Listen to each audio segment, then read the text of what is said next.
अधिकांश लोग पहले मसरक प्राइमरी हेल्थ सेंटर पर गए। वहाँ कोई ना डॉक्टर, ना नर्स, ना स्ट्रेचर, ना एम्बुलेंस, कोई इंतजाम नहीं था। और डॉक्टर ने कहा कि आप सीधे जाइए छपरा। छपरा गए तो छपरा का भी वही हाल था। तो कहा कि पीएमसी से रेफर कर देते, और अच्छी संख्या में लोग रास्ते में मर गए। अगर सरकार ने अस्पतालों में योग्य व्यवस्था की होती तो बड़ी संख्या में लोगों को बचाया जा सकता था। 2 घूंट अगर किसी ने शराब पी ली तो उसको मार दिया जाए, उसको मरने दिया जाए, या कहीं भी नीतीश जी आपकी नैतिकता नहीं हो सकती है। आप करें कि जो पिएगा वो मरेगा, तो पूरे प्रशासन ने यही इंतजाम कर दिया है कि जो पिएगा वो मरेगा। ऐसा इंतजाम कर दिया पुलिस ने, प्रशासन ने, कि पियो और मरो, तुमको बचने का अधिकार नहीं है, तुमको जीने का अधिकार नहीं है। तो क्या 2 घूंट अगर पी लिया किसी गरीब ने, जो कानूनी गलत है, तो क्या उसको मरने दिया जाए? परिवार के लोग अपनी आंखों के सामने लोगों को मरने दे रहे हैं, क्योंकि डर है कि पुलिस पकड़ कर ले जाएगी। तो इसलिए जो नीतीश जी कहते हैं जो पिएगा वो मरेगा, इसे मैंने कहा कि प्रशासन ने यह इंतजाम कर दिया कि पियो और मरो, पिएगा वो मरेगा। ये कहीं लिख दीजिए कानून के अंदर कि जो पिएगा वो मरेगा। अपने कानून में क्यों नहीं लिखा? एक बड़ा से बड़ा अपराधी भी अगर घायल हो गया तो अस्पताल में उसका उपचार और इलाज होता है। लेकिन यहाँ इतने निर्दयी, इतने संवेदनहीन हो गए मुख्यमंत्री कि लोगों को मरने दे रहे हैं, लोगों को जीने का अधिकार नहीं है, लोगों को मरने दिया जाए, और बड़े अहंकार के साथ कहते हैं जो पिएगा वो मरेगा। तो इसे मित्रों, ये कुल मिलाकर जो स्थिति बनी है, और ये भी लोगों ने बताया कि जो जहरीली शराब थी वो थाने से उसकी आपूर्ति की गई। जो थाने में जब्त हुई शराब रखी हुई थी ड्रम में, बाकी में, उसमें से शराब गायब हो गई, स्पिरिट गायब हो गई, और थाने वालों ने, पुलिस प्रशासन ने उस स्पिरिट की आपूर्ति कर दिया। जो बनाने वाले लोग थे, जो लोकल बनाने वाले लोग थे, इसलिए जो जहरीली शराब से लोग मरे, इसके लिए अगर कोई जिम्मेवार तो शासन और प्रशासन जिम्मेवार है, क्योंकि आपने जहरीली शराब परोसने का काम आपके महकमे ने किया, सरकार के लोगों ने किया। और मरने वाले जितने भी हैं, दलित, महादलित, अति पिछड़ा, आदिवासी तो इस इलाके में नहीं है, लेकिन 90% जो मरने वाले हैं वो समाज के इन्हीं गरीब तबके के लोग हैं जिनको मरने दिया गया है। और देखिए सरकार आंकड़ों को कैसे छिपाती है।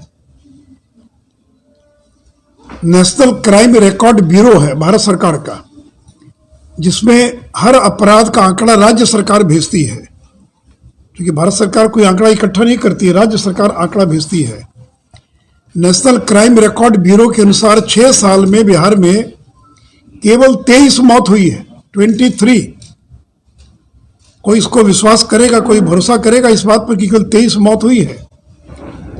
जो गोपालगंज में पहला कांड हुआ खजूरबन्नी में, जिसमें 19 लोग मरे और 14 लोगों को सरकार ने मुआवजा दिया, उस साल आंकड़ा सरकार दिखा रही है केवल 6 लोगों के मरने का पूरे बिहार के अंदर। तो सरकार आंकड़ों को किस तरह से दबा रही है, ये उसका एक उदाहरण है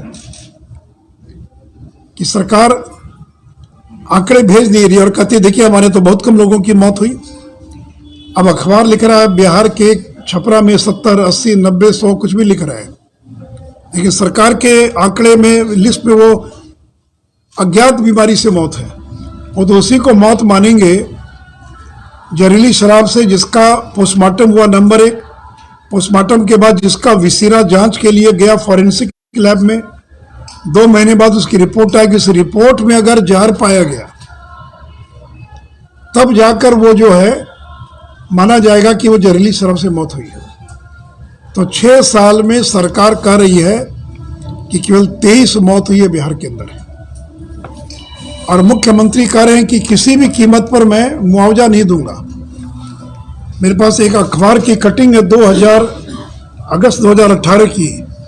रोहित कुमार सिंह उन्हीं की स्टोरी है जिसे मुख्यमंत्री कह रहे हैं, says compensation to be given when liquor proved cause of death. मुआवजा दिया जाएगा अगर ये प्रमाणित हो गया कि मौत का कारण जहरीली शराब है। ये खजूरबन्नी की घटना के बाद है। और आगे मुख्यमंत्री कहते हैं, he said if the deaths are due to hooch यानी जहरीली शराब, compensation of rupees 4 lakh each would be given to the family members of the victims। ये मुख्यमंत्री का बयान है जो सारे अखबारों में छपा। और इतना ही नहीं, तो बिहार उत्पाद अधिनियम 2016, जो बिहार उत्पाद अधिनियम 2016 है, उसकी धारा 42 कहती है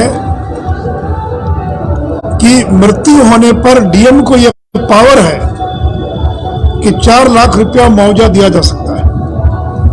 ये Bihar excise and prohibition act 2016, मैं उसके अंश को पढ़ना चाहूंगा। मैंने उसकी कॉपी आपको लगा दिया। उसके अंदर आपके एनेक्चर में दिखेंगे, पेज नंबर 4 जो है उसके अंदर वो दिया हुआ है, उसकी कॉपी मैंने लगा दिया है। मैं 2 मिनट पढ़ता हूं।